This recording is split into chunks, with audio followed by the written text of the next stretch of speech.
do is we'll have our panelists, as Eric likes to say, give a little commercial, give a little outline on some of the highlights that you guys are working on, and then we'll get into some questions. There'll also be some time for audience Q&A. So as we're having this conversation, make a note, and even if it's in the middle of our conversation, you want to raise your hand and ask a question on point, we can do that too. So Barry, why don't you go ahead? Sure. Well, when Eric called our office, and we thought it'd be a good opportunity to speak about Atwater and give a little outline on the site, its history, where we are now, some of the deals we've made over the last few years. I think some of the room are aware of the site. Some maybe more involved with deals at the property. But it's a very interesting site, has a very unique history, and I have a slideshow to go through, and we'll talk about it. So, Atwater, this is an orientation. So Atwater is just south of the Turnpike, east of Route 29, north of 202, north of Route 30. Great Valley Corporate Center is just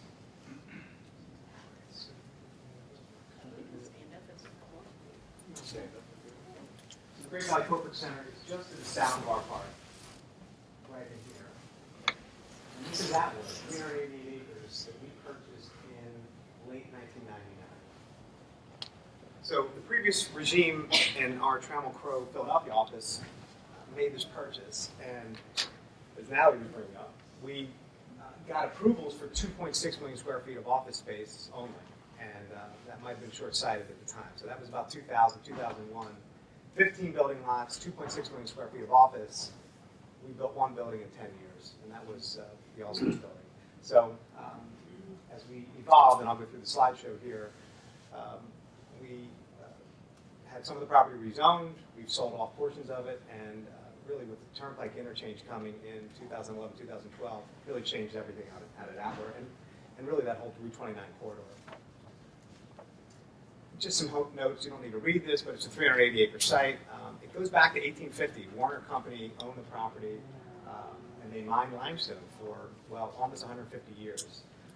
In the 90s, Waste Management Inc. buys the property with designs on building or having it as a landfill, which it didn't sit too well, I think, with the community. And we actually got involved in the 90s as an assignment for Waste Management to help them analyze the property and so forth. We ended up making the purchase. We decided to purchase the property, and that was in 99 from Waste Management. Numerous permits that went along with it. Very complicated site, all related to its mining history. So here's a picture of the property in 1929. And I've landed some markers for anyone who's familiar with the site, and you'll see this through the slideshow where these properties are. But here's roughly Route 29. The Turnpike is roughly over here, and 202 is down here. So St. Peter's Church features prominently. They're our neighbor, and they've been there since the 1700s. Here's all the residential development that you may have seen going on over there now, and you'll see it in our slideshow. So the engine building sits out here on this promenade. I have a factory that we just completed over here off of Church Road, and that's what the property looked like in the 20s. Just a plan view of the property. We have a few of these old aerials, and they're kind of cool to look at. So this property a few years later, almost 20 years later, in the 40s, big hole in the ground, mining operation. You had rail equipment. You had a rail system here in the Brazil Chester Valley Railroad that came up through here. This is all part of the property, and it's something that we had to deal with when we made the purchase. Mining equipment over here on the north side of the hull. St. Peter's Church sits down here, and you have this little village of homes that's just south of Yellow Springs Road. If you've been at the intersection of Church and Yellow Springs, there was probably 50 or 60 homes that served really the staff that mined the quarry. We're now going to have an office building over top of that, hopefully, down the road. But here's item effector, just again off of Church Road and St. Peter's Church. Did you purchase that land also, or other assumption? Were they rented? Yeah, so we wrapped that on an outline here, but the Atwater site is roughly here, comes along Yellow Springs Road and up over top of where those homes were located. Now, they weren't there when we made the purchase, but they were there well into the 50s, I believe. And then they were demolished at some point well before our purchase. So this is an aerial from the 90s when we started getting involved with the property and assisting waste management to evaluate the property, what they could do with it. There was actually a golf course proposal, believe it or not, on the south side, actually over here. I have some plans somewhere where they're converting. This is actually a landfill, so it's a permanent landfill. Waste from the mining operations was deposited here, and in fact, if you drive out there, if you go on the turnpike now, if you exit at the interchange, which is right here, and you look out, you'll see it in my slides later.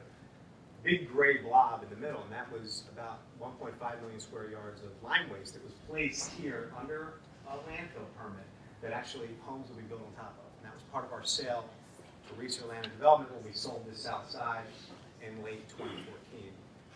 Again, so there's a residual waste landfill permit. It was quirky and tricky. We had to meet with the DEP because of restrictions on what could be built on top of the pile. We overcame all of that. And we'll continue with this.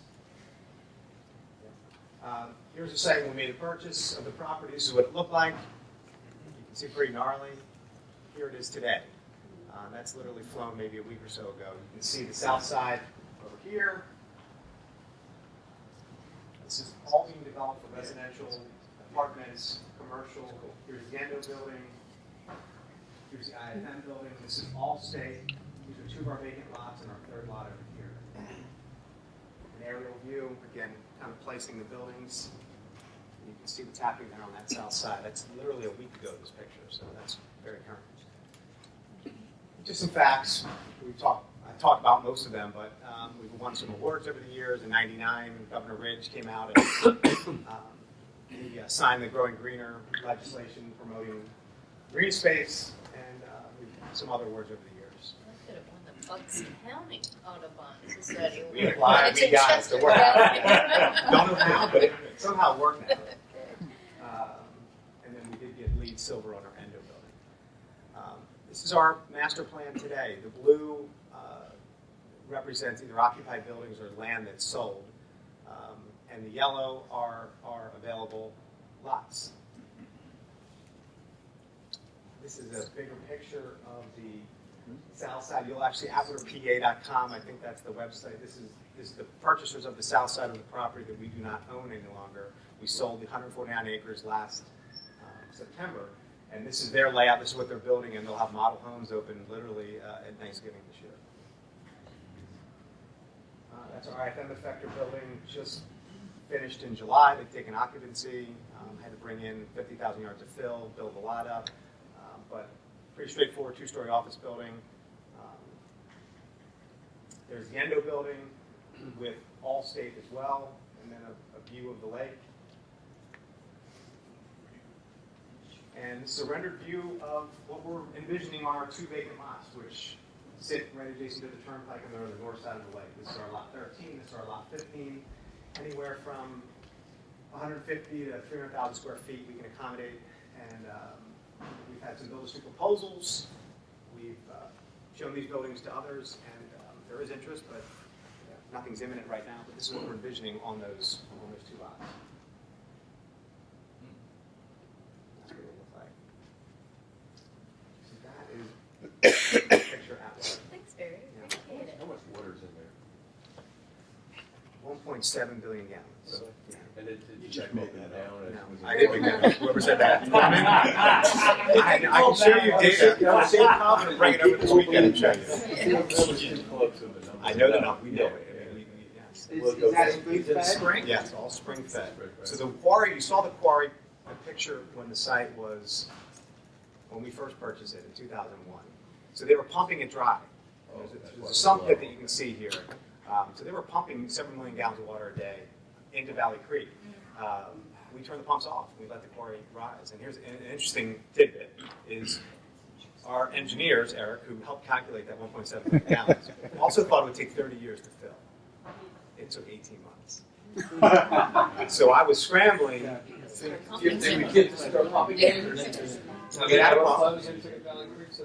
Doesn't overflow. So there's a gravity system where 2 to 3 million gallons of water every day. It's 40 feet down from the lake surface today, and the pressure on this inlet grate that is 40 feet below forces 2 to 3 million gallons of water out every day into Valley Creek.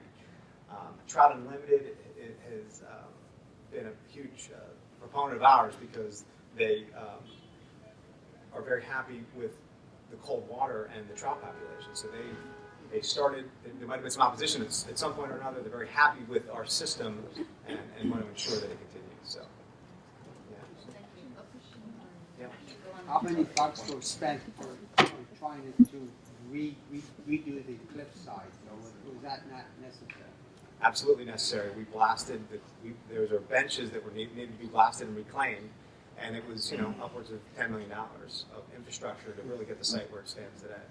Again, all with, no rent or sales offsetting it, of course.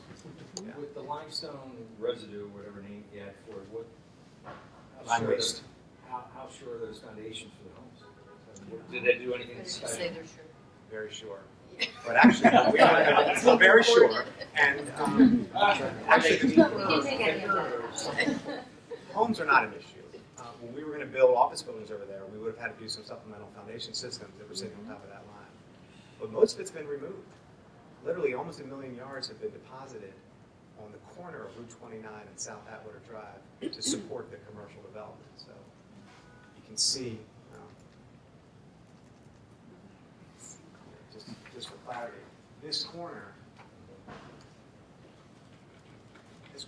here has 80 to 90 feet of fill in it that has come from here over the last 10, 12 months. Is it compactable? What's that? Is it compactable to? Incredibly so. All right, So- that's your last I need to go on to our other speaker. How much did that cost? $70 million. So if you, thank you, Sorry. Larry. Yeah. No, this is great. I'm glad everybody's interested. If you've read the papers, the convention center is a huge economic engine for Philadelphia, and John's been at the helm for the last couple of years trying to right the ship, so to speak. So John, give us a little bit of Sure. overview. Well, unfortunately, Natalie, nobody reads the papers anymore. Oh. I'm sorry. Read your alerts. I kid because we spar with the Business Journal, but to a lesser extent, they've done great coverage on the convention center and its revitalization. So I thank you for that, and your paper does a great job. The Inquirer, less so. So we'll leave it at that. So as Natalie suggested, I'm the president and CEO of the Pennsylvania Convention Center Authority. 2 million square foot building, Center City, Philadelphia, 1.3 million square feet of saleable space, $1.3 billion public works project, the largest in the history of the Commonwealth. Nothing's ever been done on that scale before. The promise, of course, to the taxpayers in return was that it would serve as an economic engine for the region, right, to bring large convention shows and meetings to the region, resulting in people paying to stay in our hotels, eat in our restaurants, travel our city and our region. And it is a regional center. We look at the region as the greater Philadelphia region, 11 counties, 6+ million people living in this area. And that's sort of the immediate population we serve through our workforce base and our core constituencies. 67,000 people work in our hospitality industry, which now is the 4th largest industry in the Commonwealth of Pennsylvania. It accounts for about 12% of our economy. You wouldn't probably have thought that or known that, but it's in fact true. And a large percentage of that comes out of course, southeastern Pennsylvania and the work that we do in the Pennsylvania Convention Center and the region. But I look at those groups and I look at those numbers and I realize that was the promise to the taxpayers. So in 2007, then Speaker of the House, Sam Smith in Harrisburg, appointed me, he's a very dear friend, he appointed me to serve on the board of directors of the Convention Center. And if truth be told, when I went on that board, I immediately started scratching my head because it met no business model I had ever seen. And in fact, the performance was very poor. It was very, very poor. We were turning customers away, and the customers that would come back were getting fleeced with high cost, extra labor that they didn't need, and on top of all that, tremendous hassles in dealing with the labor unions we had in the building. It got so bad that the board had to take on some very difficult challenges to get the center back on the rails and to make good on that promise to the taxpayers. Wasn't easy, but it was critically important. So our options were two. One is sell the building off for condominiums, and we'd have beautiful downtown condominiums, or fix it and make it a viable convention center. We're the 14th largest convention center in the country, which puts us really in the sweet spot.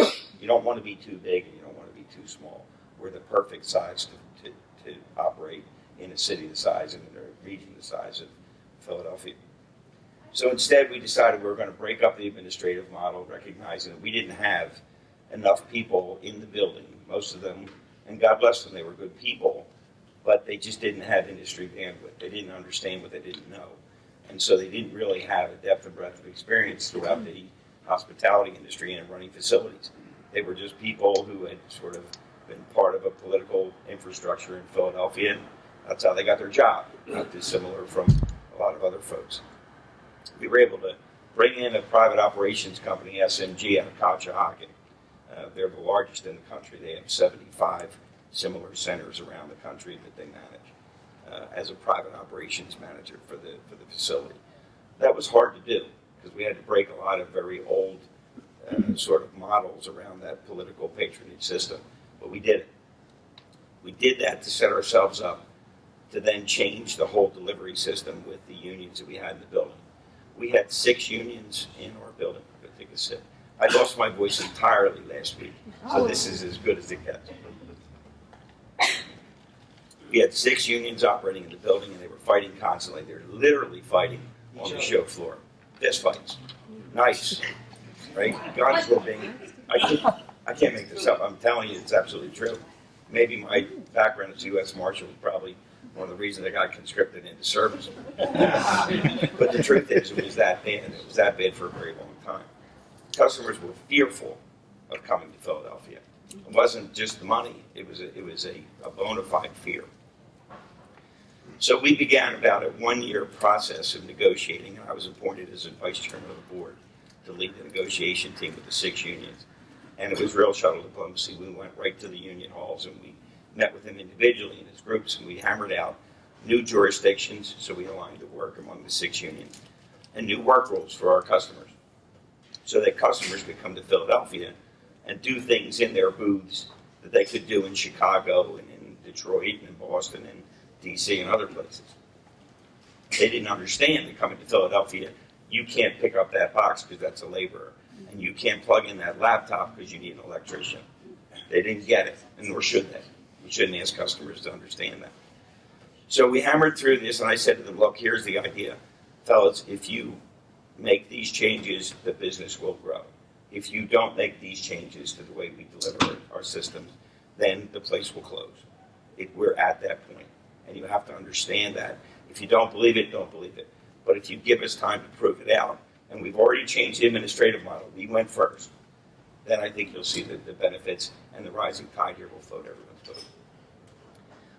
Wee hours of negotiation, and it came down to 4 of the unions agreed to sign the deal that we offered as our best and final offer. 2 decided they would not, the carpenters and the Teamsters, 2 of the most powerful unions in the city of Philadelphia, in the history of the city of Philadelphia. But the board was resolved, and they came together and they said, look, this is it, guys, you really have to do this. So we did, and we went forward without them. And if you've read in the papers at all, you may have seen some of the things we've been struggling with back and forth with the carpenters. And people say, well, why are you putting up with all this, and why don't you just cut a deal? And wouldn't it be easier to have the carpenters? The answer is very simple. It's better with them outside the building than it is with them inside the building, because they didn't agree to those terms. And what we've seen it's almost 2 years now since we struck this new labor deal, and since we brought in this private operations company, we've seen record growth in our customer experience here. We've booked over 31 major citywide shows in the last 2 years. Citywide show brings over 2,000 hotel room nights on peak, meaning that their highest number during the week that they're there, or a few days, is 2,000 plus rooms, just to give you a sense of the economy of it. 31 of those shows have been booked in the last 2 years, worth about $900 million in economic development to the city and the region. Unprecedented growth. No other center in the country is booking at that pace. More significantly is, I've got groups like this Light Fair International, major light industrial light show. Some of you may be familiar. They turned their back on Philadelphia in 2011, said, don't send us an RFP. We're not interested. We're not coming back. Be lucky we're not suing you. And left. Never coming back. They just booked for 3 years. In that short a period of time, we were able to turn it around because the changes were so meaningful and so substantial. So today I fight every day with the union still, the guys that are outside trying to bully their way in. I took them to court. I got a restraining order in common pleas court against the carpenters for bad behavior at the auto show. So now they can't come into the building under any circumstance. And then I turned it around and I actually sued them civilly under the RICO statute, which is the Racketeer and Influence Corrupt Organization statute. There's a heavy hammer that comes with that charge. And believe me, it's not something I did in a cavalier way. It took great thought, great planning, but there was also a basis for that case. And that case just went to oral argument on their motion to dismiss last week in the federal district court at 6 and Arch. I'm proud to tell you, our attorneys knocked it out of the park. So I believe all our charges will be sustained and I think it'll move to trial. In which case I think we have an opportunity there to end this once and for all. So that's the bright future for the convention center as it relates to the labor problems. In the meantime, we just hosted one of the largest events in the history of the Commonwealth and the Northeast, frankly, with the World Meeting of Families and the papal visit with His Holiness Pope Francis. And set aside the Secret Service and Mayor Nutter and their approach to the security boxes and all the other challenges that took place for us here.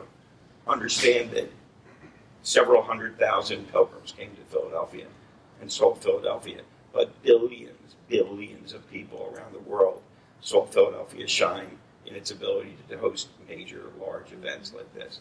There is no amount of marketing dollars that we could put against that same effort to provide that same result.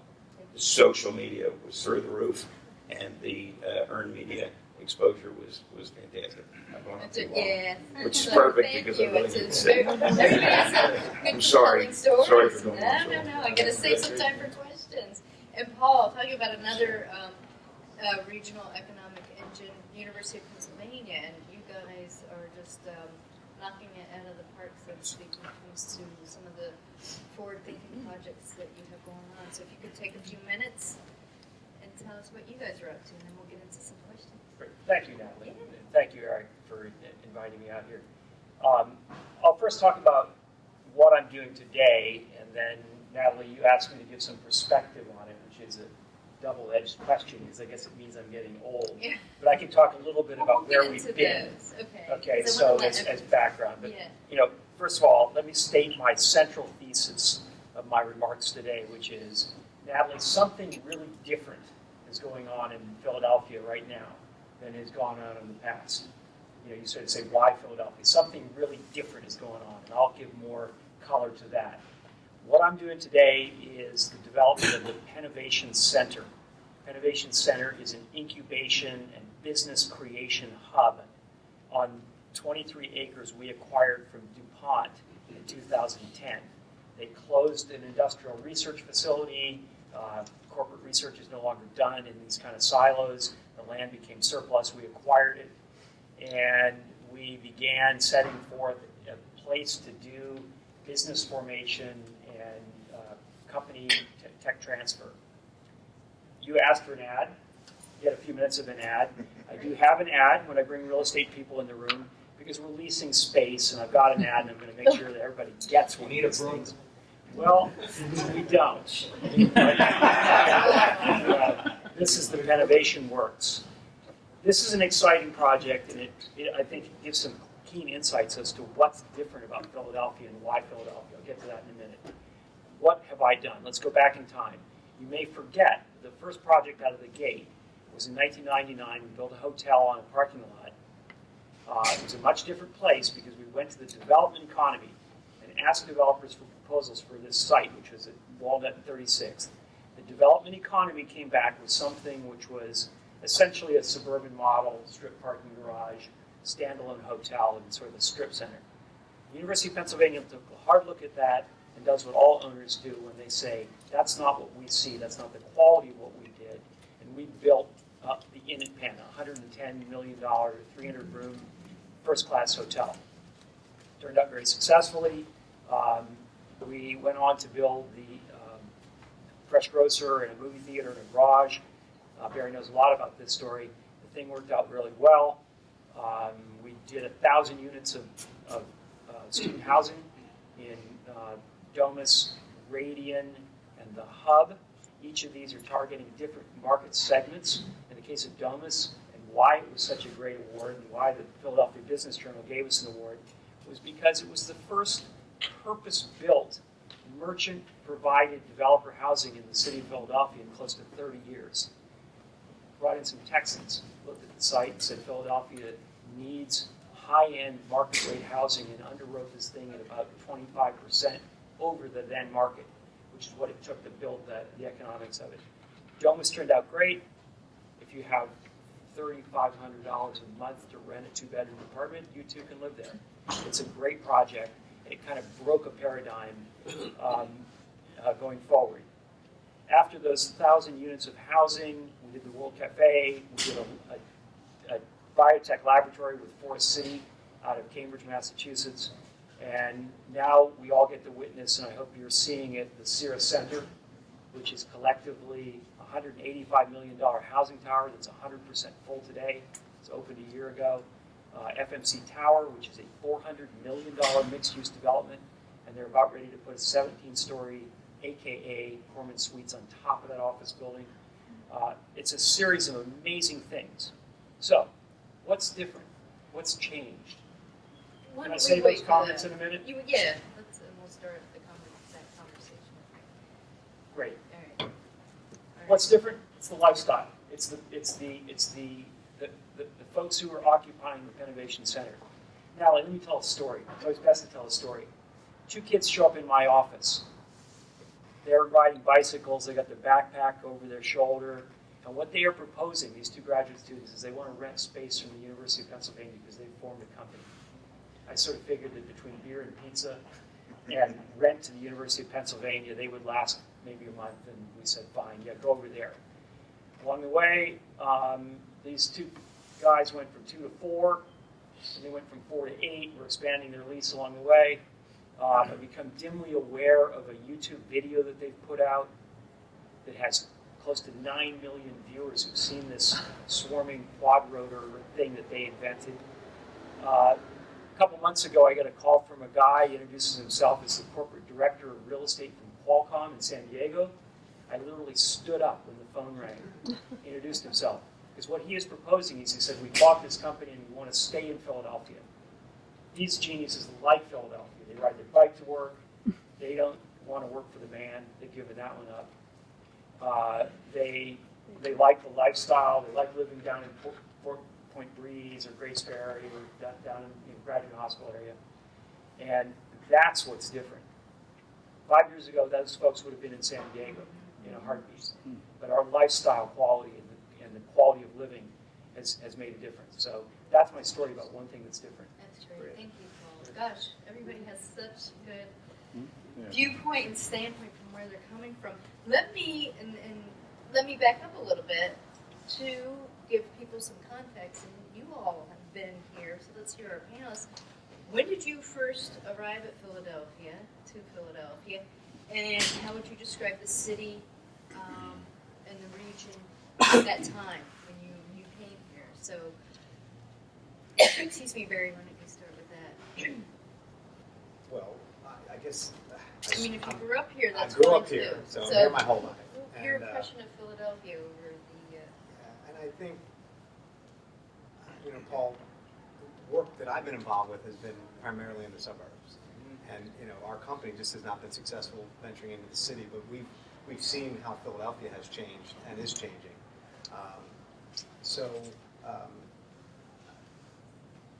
Well, how have the suburbs changed? I mean, how have they evolved over time? Because it wasn't even East and West Whiteland and Charleston, where you are, is not where it was in 1999.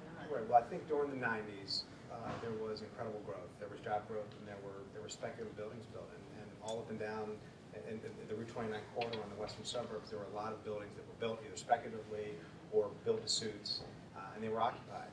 And then when we purchased Atwater, thinking it's going to continue from 99, 2000 through the 2000s, really, even though the economy was decent, certainly for several years in the 2000s, and there was job growth, the building expansion didn't happen. There wasn't.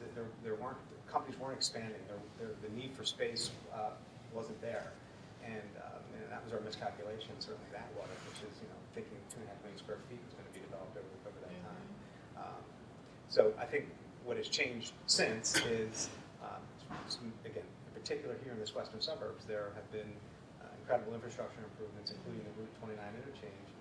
And candidly, without that interchange, we don't think we're making the deals that we're making out here at Atwater. But the fact remains that the speculative office development that happened in the 90s really still doesn't exist. It's not in place today. There's been some build-to-suits, but building anything on spec really and has an office product in this market, certainly in the western suburbs, has not. It goes to job growth, right? Absolutely. It's out there. John, I know you're from local too, but I've got to imagine that your vision of Philadelphia has evolved. Yeah, I had an interesting path. I mean, I grew up in Upper Darby, just outside of West Philadelphia. My parents are from West Philadelphia, Hazel Avenue, 48th and Hazel. But so I had a little bit of experience tripping down to the Eagles games and doing that whole thing. But my first job in Philadelphia was with the U.S. Marshal Service at 6th and Arch. And I remember I had a very different vision of the city there because I was in all the worst parts of the city, kicking indoors. But after that experience, I went away to Washington, D.C., spent 8 years, and then eventually found my way back in 1994. So what I got to see was sort of the seedy Philadelphia that I had remembered. I came back and officed in the Bellevue at Broad and Walnut from 1994 until 2014, almost 2013. And, being on South Broad Street, the Avenue of the Arts, and have seen the resurgence in the city, and to see the Kimmel Center pop up out of the ground, and so many hotels, and the unbelievable expansion, exponential growth, and great restaurants, and everything else around the city. And then I also had the privilege as a former lobbyist for 25 years. That's what I was doing in D.C. and other times. I represented the Museum of Art, and I represented Thomas Jefferson, and I represented Temple, and so I got to see sort of all of that grow. And a lot of the work that I did was in capital projects, working on that with DCED on funding our cap project. So I actually literally watched the city sort of grow up through the street in all the best parts, and so it was great. It's what made me fall in love with the city enough to take a chance to leave a fairly successful practice, I hope, which it still is today, to take on the convention center project, because I really believe that that's the next step in the city's growth. Paul, you've seen University City change, you've seen Philadelphia change, and actually, in some respects, you've seen University City grow up. Yeah, I mean, I got bumped off a flight, that terrific experience at 10:30 at night, being sent to the Sheraton Hotel in University City. What year was this? Gosh, it had to have been in the mid-'80s, something like that. It was about as grim as you're going to find. I'm an urban pioneer. I got out, I walked around those blocks. This is all the former Development Authority land. And, my own sense of personal safety, I've been in Bridgeport, Connecticut, and I've been in some tough towns, began to say, this is really scary. This is not just bad, it's dangerous. And in case you missed the point, these lots had, sodium vapor lights and fences around them and so on and so forth. I think tax abatement was a big deal. People talk about it. Explain what the tax abatement is. The city of Philadelphia basically put in place a 10-year tax abatement, and said that any residential developer would pay the base tax, and in 10 years those properties would come back on the tax roll. And there's a lot of debate, and I sit with PhD economists and people that teach at Wharton, and there's a lot of debate on the merits of it. But I will tell you, as a practitioner and a guy on the ground, it is absolutely certain that the tax abatement made the housing boom that we see happen. And most of those early tax abatement properties are now coming off the tax abatement and joining the tax roll. So that experiment worked. There's no question that was a big deal. I provide as no more proof of that statement than 2116 Chestnut, the John Buck building, which has to represent some kind of a high watermark for the U.S. capital markets, because that thing was sold this summer at a number which is just staggering. It's eye-popping. Cap rate, which is in something you'll never see again, I think.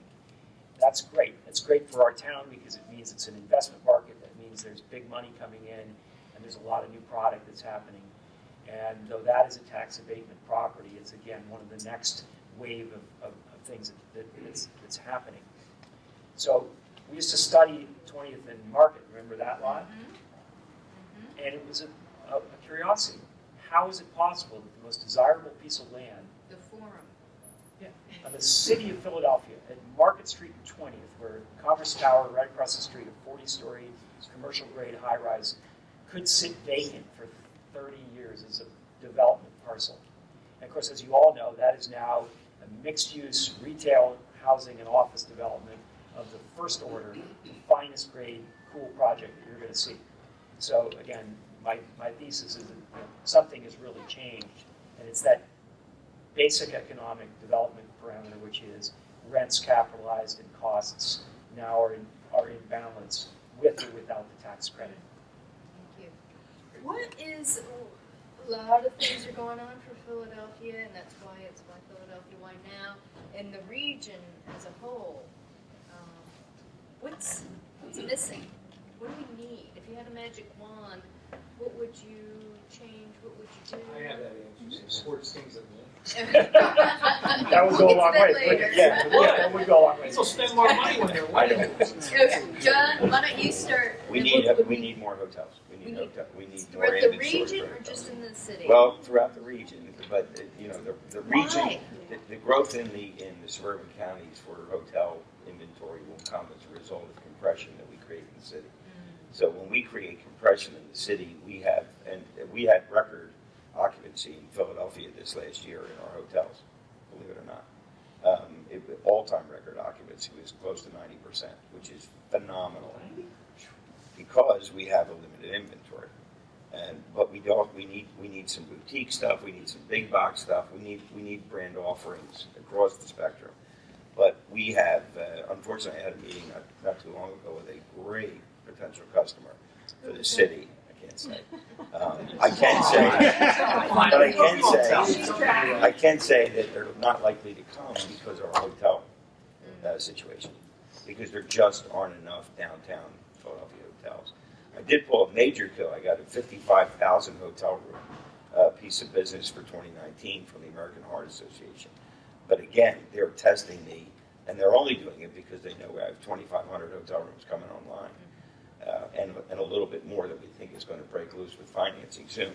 But we desperately need, in Center City, greater hotel inventory with more vertical offering. Barry, what do we need? I know you mentioned the interchange was a game changer for you, but as a region, and I mean, you're dealing with tenants looking at your site, and I think it all goes back to job growth. And I don't know that we're going to see what we're looking for here. And I think that's why, again, you take an Atwater, and I'm looking at the plan up here. The office has become multifamily and for sale residential. And that's something that there was a demand for, certainly in a town that has a great school district like Great Valley. And that's why you're seeing apartments and multifamily. And maybe we're going to hit some peak here at some point. But you're seeing in the suburbs a lot of multifamily development. And former land changing hands. We rezoned Atwater for this very purpose, exactly. And but I think job growth in the suburbs will help. But I don't know if we ever get back to, or certainly in the next 15 years even, where we were in the 90s. interesting. Paul, what are we Well, missing? Look, City of Philadelphia is a city of neighborhoods, and these neighborhoods have an enviable quality of life and very diverse food and living opportunities.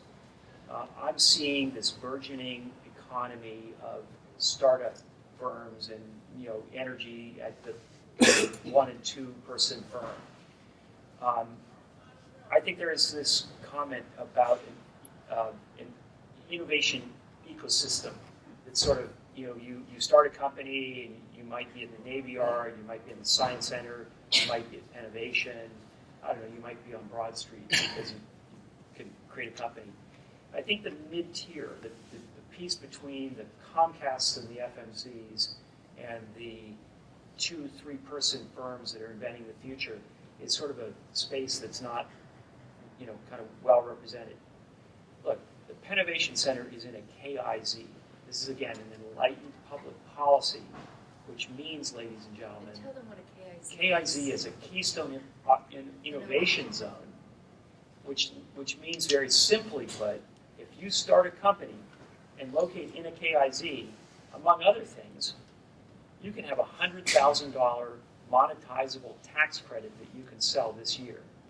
And that may pay your cell phone bill and buy some groceries while you're trying to get your company up and running. That moves the meter if you're a 23-year-old entrepreneur with a business. So what's needed? It's sort of outside of my pay grade, because again, what I do is I'm developing this innovation center. I will also say this. We've seen a rise in what I call the sharing economy. The Airbnbs, the co-working center. Everyone know what a co-working center is? Okay, if you're so smart, then did you invest in WeWork 5 years ago? Because if you did, they're the 5th largest user of space in Manhattan. It's mind-boggling. It's mind-boggling. And WeWork is moving to Philadelphia, up in the Piazza, and down in the, what do they call it, the Cheesecake Factory building? Is that what they call it? Yeah. Okay. Yeah, it is. But in any case, down in Center City. And I think this is a great move for the city of Philadelphia to have a national player like WeWork moving in. So there are plenty of opportunities for young companies to find a place to form a business, to network and hang out with each other, to kind of get some launchpad piece going. I'm just worried about what's next. Where do they go from there? Oh, I do want to get. Oh, good. I just Quick, have one more. yeah. Direct routes to Asia out of Philadelphia International Airport. Interesting. Huge. It really, Is that in the really- works, or are you guys working on that? Well, Trying to- We are, but the Yeah. economics of it are pretty daunting. I was going to add a good road between University of Pennsylvania and Villanova, given my last The train. The train, yes. All right, let's do some audience questions, and then, all right, we'll go over here. Seems like all of the development of the University of Penn is headed south toward Penrose. Talk a little bit about what's being built along the Market Street corridor. Well, I mean, one of the greatest things that's happening in the Market Street corridor is, you saw Wexford and Drexel this week have become, Biomed Realty has become Blackstone. And I think that this formation of capital, larger and larger entities, is really good. They have a 14-acre site which doubles the footprint of the Science Center. And, this is land plus capital plus ambition means something is going to get done. I'm talking about the largest piece of ground I was trying to think of was it, this would be 40th and Market Southeast. It just seems to me that's a gaping hole. Well, listen, Philadelphia's shortage of land has never been our issue. I mean, there's always development land. What we miss is the demand and the basic economics. And I think we've cracked the nut on the basic economics that rent and capitalized value makes sense. To your point, we need jobs and people that are going to fill those things. I mean, let me just say this. I'm a little worried about the housing dynamic. Every bed that has been built has been filled. Evo is 100% full. There's roughly 3,000 new beds in the pipeline in the sort of Philadelphia region. Maybe I'm a worrier because the bottom line is that they've all been filled and there seems to be demand. But again, shortage of land. But you're aware of the fact that at 38th and Chestnut, a first-class $200 million high-rise apartment that's being built by private sources, not the University of Pennsylvania, not the Science Center, has built, a beautiful new housing tower. And it's being leased and filled, and life's good. There was another one, yeah. My question for Paul as well. So you mentioned that Qualcomm and K-Mel. Came out, yes. Yeah, and so that was a reactive, I guess. So thank God they went through to stay here, relocate here, and hire here. what are you guys doing to actually reach out to those people to possibly, hey, if you like KML, to the Qualcomm of the world, saying we also have these companies, why don't you help grow them here as well? Well, let me just say this. Every university president and every mayor in every city in the country right now is looking at innovation as being a path to success to form companies and build businesses. There is no touch of cynicism in my comments. I think more innovation is better. It's like education. More education is better for our country. More innovation, more business formation. We have completely turned around our tech transfer business, which used to be in the kind of old lines business of, we have some research that was federally funded, maybe you could make a company out of this, to a much more activist position, which is to find two entrepreneurs and a scientist to say, here's this fabulous research, now go form a company out of this stuff. We're forming these companies and launching them. Maybe 1 out of 10 will go. The numbers are very daunting. Maybe 1 out of 20 will follow that same trajectory of a KML. But I've seen it now 3 times, 2 of which, one was at Drexel and one is at Temple. They happen to be tenants of ours at Pennovation Center. Imagine that.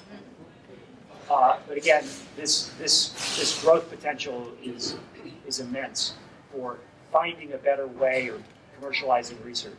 The university presidents and John Fry is doing the same. I mean, they're basically leading the way and saying we need to form companies and create demand, basically catalyzing both our student talent and our research.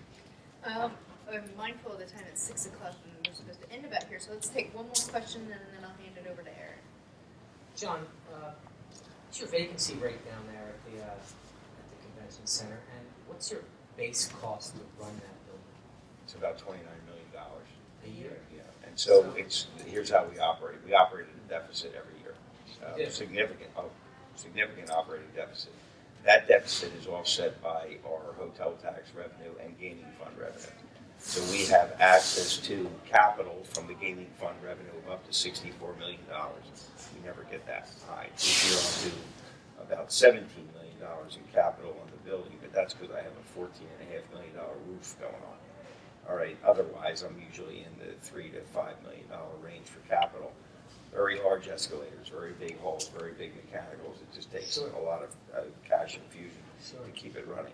On the operating side, we're designed to run essentially at a deficit. And the reason is that I will probably give near free rent to the American Heart Association to get them to come in there. The rack rent for something that would take the entire building is somewhere on the order of about $400,000 for a week to take the whole building, the whole box. But we will make money on revenue streams for us, or things like utility services, internet, food and beverage, all that stuff. We'll do very well on that because we have so many customers. But the offset is that we get a portion of the hotel tax revenue. So the monster feeds itself, and we're working on driving down the cost. And our expense side, we've already done that significantly with the new labor deal. But we're also, by getting more larger events into the building, that drives up our expense, of course, because you have more of a tax on the building. But it also generates much more in the way of hotel tax revenue, which then, a portion of which comes to us to fund our cost is deficit. around $20 a square foot. Usable square foot, I have about $1.2 million of saleable space, rentable space. But some of that is meeting rooms. I've got the largest ballroom in the Northeast. It's larger than a football field, the Terrace Ballroom. It gets used maybe once a month. What do you consider your occupancy if you were to throw a dart? I would be spitballing. It was somewhere around 37% last time it was analyzed, which was 2.5 years ago. And our drive is to get somewhere around 45 to 50%. It makes you pretty good. That against peer facilities, that's pretty good. It's really more about days that you have activity in the building. Right. And that's where we're pushing up at around 67% 2 years ago. But you really want to be there in the mid-80s. You know, you want something going on in the building all the time. Yeah, right. Sure. Well, I'm going to turn it back over to to Eric, but before I do, I want to thank Barry, I want to thank John, I want to thank Paul, and I want to thank the audience very much.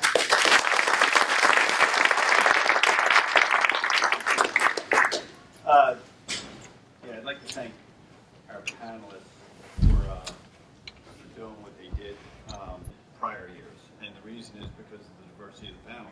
Last year was easy. You want to talk about cap rates? Simple. You know, I mean, Paul killed cap rates. You want to talk about hotel occupancies and stuff like that, John? You know, so trying to figure out something that would be fair to these guys for this one was a little bit more difficult than last year. However, that said, I just lost it.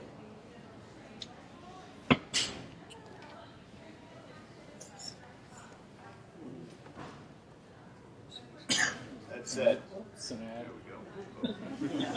That said, this was what the 2014. This was the prediction that the winner had in 2014.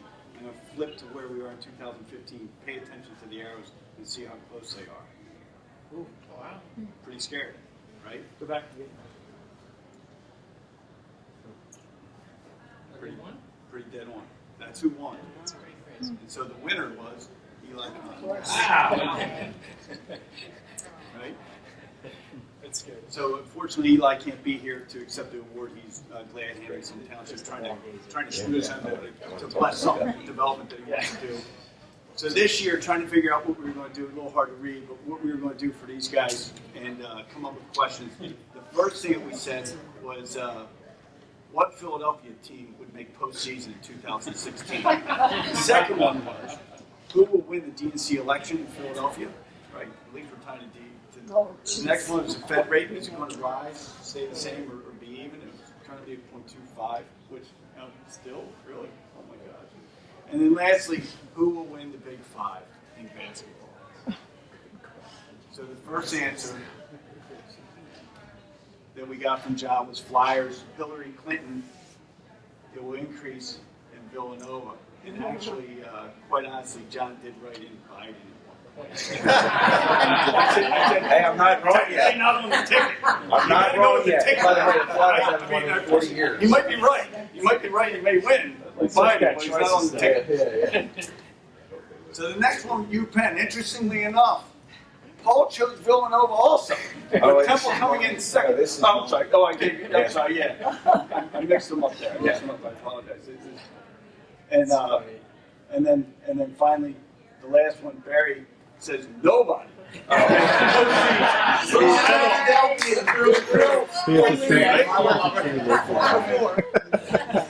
again, thank you to our panel. Thank you to our sponsors. Without them, without Beneficial Bank, Living Property Trust, we couldn't do this. Without having such a fantastic host in Villanova, it was possible. Obviously, our moderator, and we've done it for 3 or 4 years now.